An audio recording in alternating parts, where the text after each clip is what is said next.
In this video, we are going to look at how you can change the icon dynamically.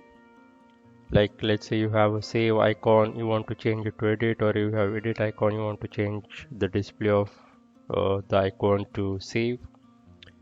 We'll be looking at that.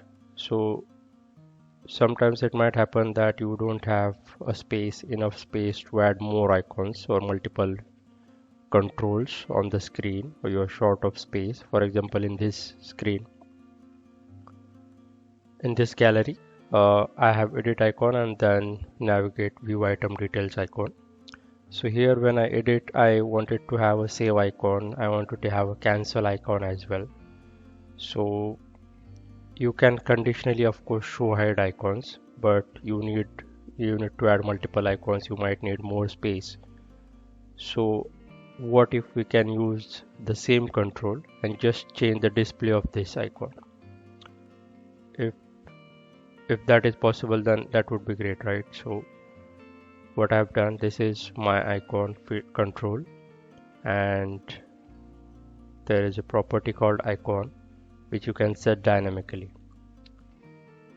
So if I just comment this, and this is the enumerator again, and then you can choose all the icons. Every icon have its name.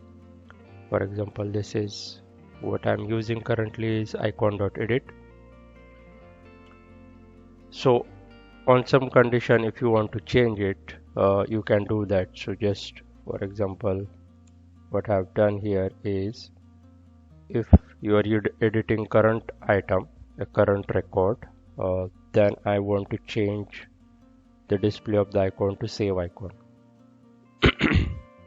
So if I run this, if you see, when I click on edit icon, it's changing the display of it. It's now a save icon.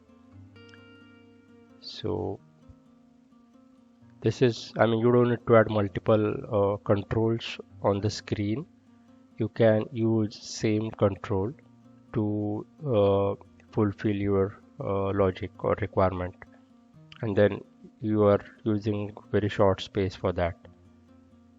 Now if you look at it, what I have done here is, first of all, this, if you go to your control, go to the icon property, and then here, as I said, you can set it dynamically. It's just that you have to define your condition. Now in my case, I'm just checking, this is my local variable where I'm checking if the current item ID is this, what is stored in the variable, then change it to save icon, otherwise keep it edit icon. Now this variable I'm setting on the on select property of this. We'll just go to on select property, and this is the logic here. If you are already editing the record, and if you try to click on it, I'm just setting it back to blank. If you are editing the record, if you are clicking on the edit icon, then I'm setting the item ID of that item to this my local variable. So this will give me, okay, which item is being currently edited. So when I click here, I have this ID, I know, okay, this is being edited, so I've changed the icon to save. Again, when I click on cancel, I'm setting it to blank, that's why everything is again edit.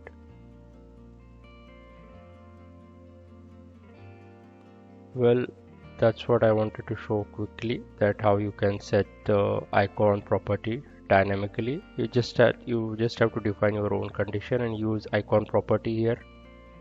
There is icon enumerator, as I said, and you will have all the list of icons which you can add. So even if you go here, of course there is a condition here, let me see. Okay, so you can see all these icons, and every icon have its own name. For example, erase, message, post.